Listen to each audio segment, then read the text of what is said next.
Live from New York City, it's the Gary Null Show. And now, your host, Gary Null. Hey, I'm Gary Null. Nice to have you with us today. We're going to talk about intermittent fasting and a lot of other things. It begins with a study from Hunan Agricultural University in China. After an intermittent fasting diet intervention, patients achieve complete diabetic remission. That's important. In other words, defined scientifically as HbA1c, or average blood sugar, levels of less than 6.5% at least 1 year after stopping diabetic medication. This was published in the peer-reviewed Journal of Clinical Endocrinology and Metabolism. But what is intermittent fasting? Is it difficult? Can you do it? What else will it do? There's a lot. A little background. 3.5 years ago, I was in a conversation at a national anti-aging scientific conference, and the director, Dr. Ronald Klatz, who is one of the most respected anti-aging experts, medical doctors in the world, he and another doctor, Dr.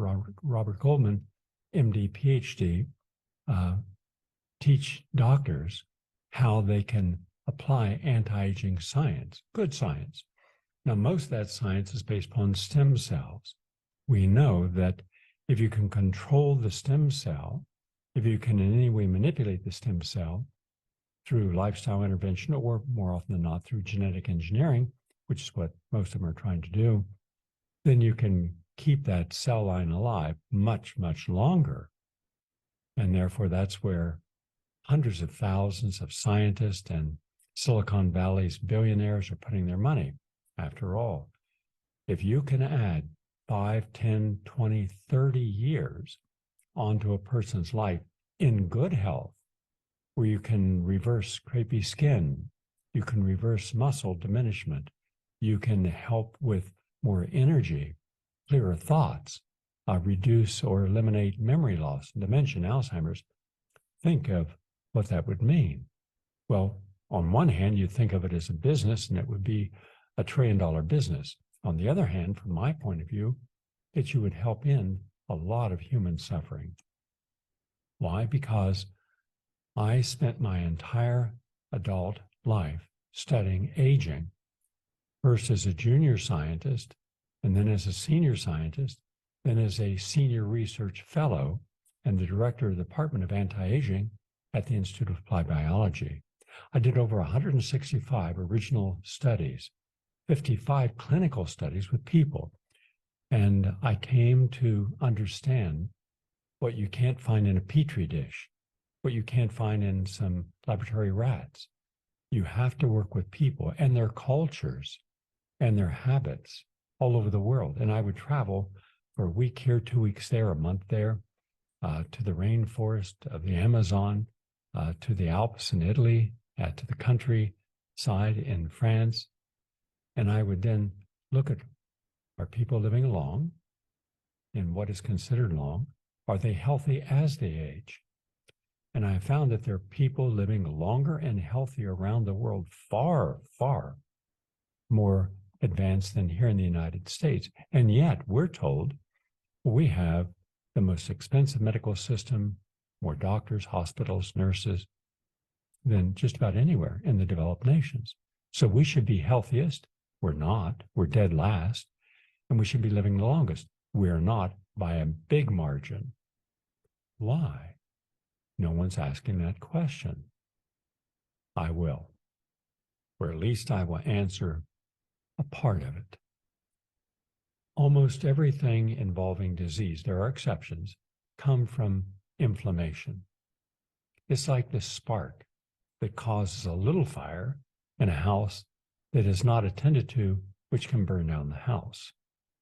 I'll answer one piece of this very complex problem, and that is that we consume too much in beverages, like soft drinks, and in food, like pizzas and French fries and fried foods, grilled foods, barbecued foods. highly processed foods, denatured foods that do not help us with our health or prevention, but in fact cause inflammation. That inflammation in turn, depending upon the vulnerability of the organ where it is most, let's say, most being stressed, whether it's the heart or lungs. If you're smoking, it's going to be your heart and your lungs and your skin. Do you ever look at the skin around people that drink and smoke? And what did people do watching Hollywood movies? They drank and smoked, just like the people on the screen did. Well, look at how that impacted their lifestyles. We weren't told that it impacted your health or your lifestyle. So my mother, my father, my older brother, all my aunts and uncles all smoked. Anywhere from light smoking 2 packs a day to heavy smoking 4 packs a day. And everywhere they were, everything stunk. I remember as a kid, everybody stunk. And then if they drank coffee and then smoked, they really stunk. And but what was happening in their body was inflammation in the lungs, the heart. As a result, by the time they hit 50, they were well into their death process. You were lucky to hit 60. But in any case, why? Because the foods we were eating too much and the wrong ones, the fact we were lacking exercise, we never fasted, and we drank, all that contributed to inflammation, shortening of the telomeres, and that led to free radicals just all over the body, destroying or damaging cells. In fact, we were damaging about 12,000 gene alterations per day per cell. Just do the math. Let's say you have somewhere between 40 and 70 trillion cells, and each of those cells are affected negatively 12 times a day, or 12,000 times a day. Then just imagine what the outcome is going to be. You're going to die really, really shorter than what you should. And we thought it was normal because everyone was doing what was normal. We were in a group think. We didn't think individually. That person was considered, a health nut, right? But they weren't. Look back, they were right. High fiber diets, clean foods, plant-based diet. Well, that was an extremist. That was someone to fear. What else are they going to do? What other kind of strange thoughts are they going to have if they're eating vegetables and not meat like real Americans? I mean, that's the environment I grew up in. I was considered the strange person. Now, because I was an athlete, because I was a lot of people's friends and a little different, they let me get away with it. Yeah, get away with trying to be healthy, as if somehow that was a bad thing. No, they're all dead. People I went to high school with, and everyone my parents knew, they're all dead. And I'm thinking, wow, did they have to die that soon? The answer is no. Now, here's where intermittent fasting comes.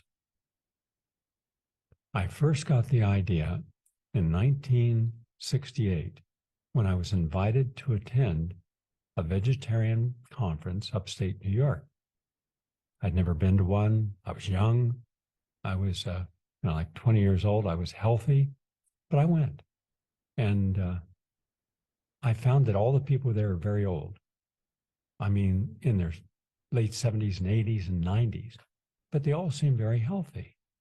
They were lean, they were strong, they were vibrant. I remember one woman, she had blue eyes, but her whole face was just vibrant. And she was 91. And they sure weren't gourmet cooks. Oh, wow. The food was just terrible, but it was healthy. They just didn't know how to season it. And everything was raw. But then they did fasting. And I remember him giving a lecture to everyone why we were having our final meal today at 6 o'clock. You'll be finished by 7. Don't eat anything more until tomorrow morning, at least till 7, ideally about 9. 12 to 15 hours in between meals can help your body rejuvenate you. There was no science to prove that, but he was a physician. And he said this is one of the reasons that he had patients overcoming diseases, all kinds of diseases, and living longer lives. So that stuck in my mind. Later, when I had the opportunity, I then started to fast some 1,000 rats at the Institute of Applied Biology. They thought it was stupid. They didn't want to authorize the program, but finally I got it authorized. And lo and behold, I divided the rats in half.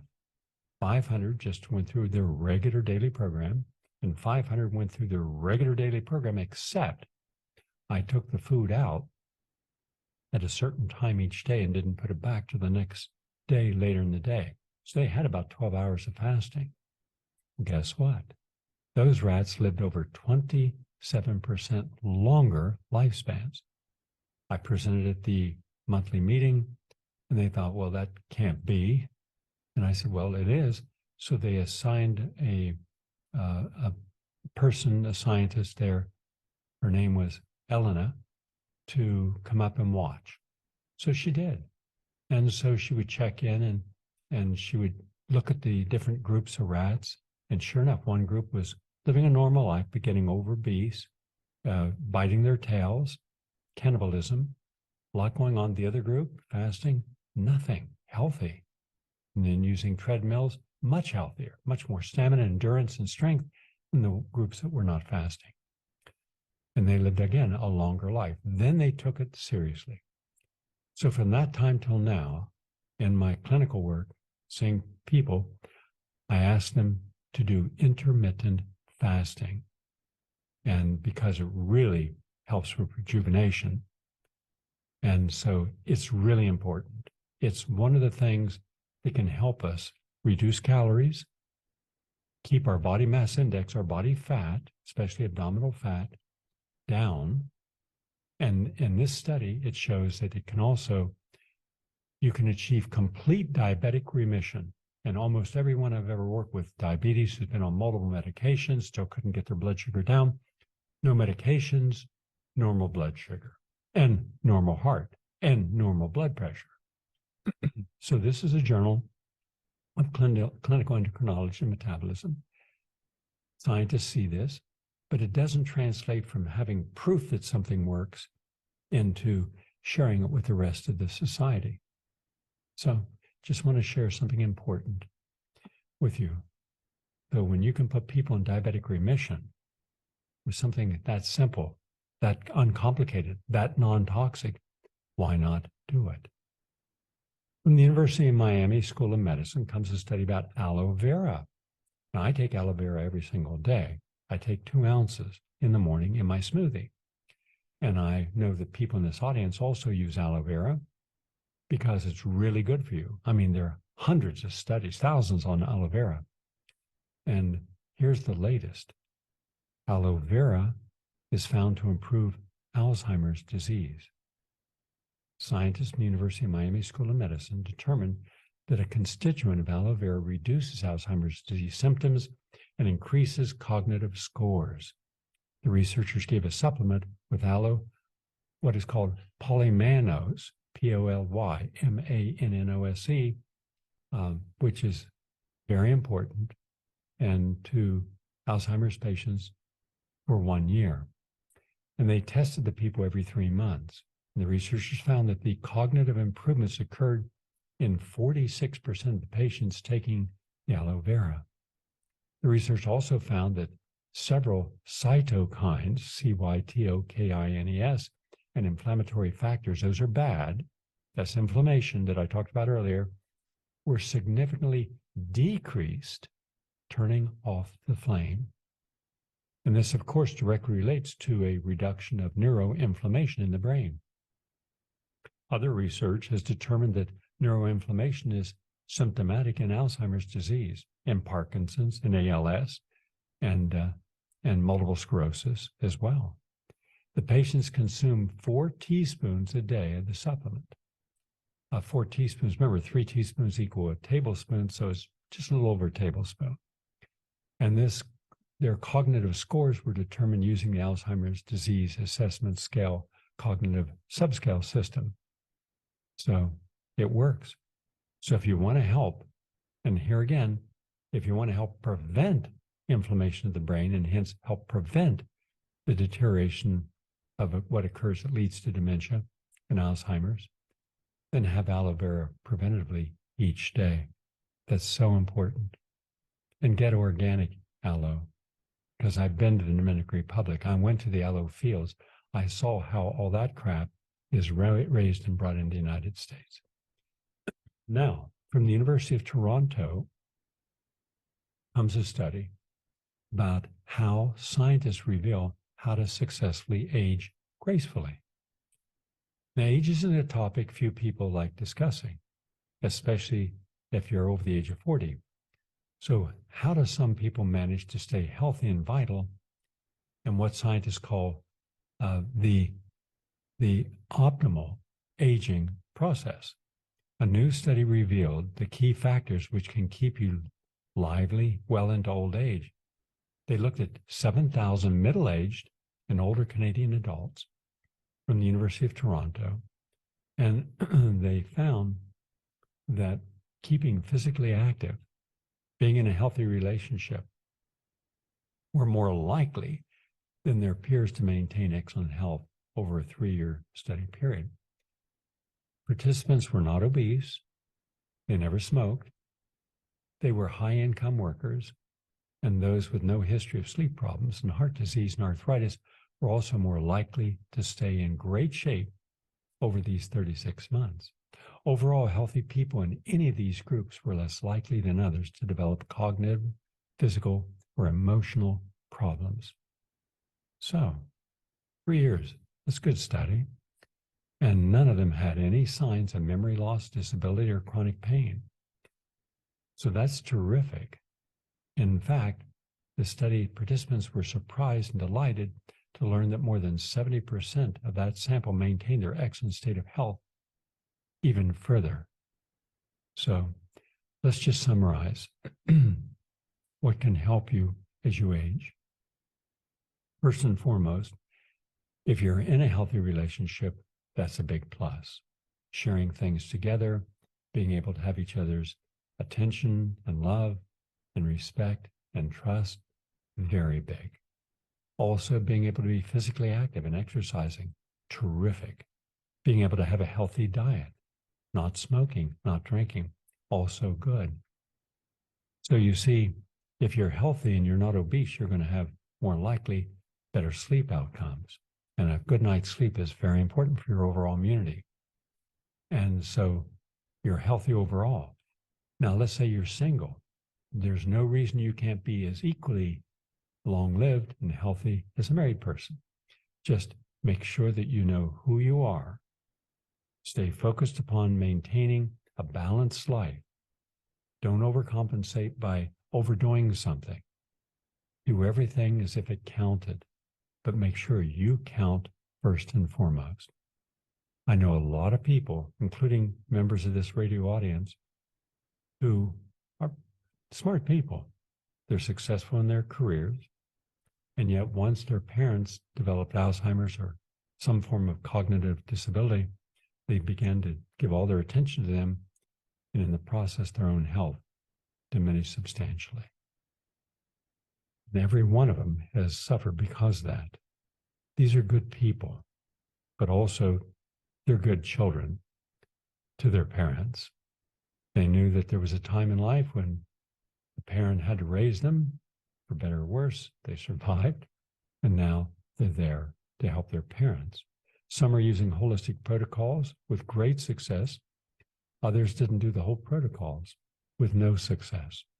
This is one of those things where you can't do just a little bit. The more you do, the better the outcome.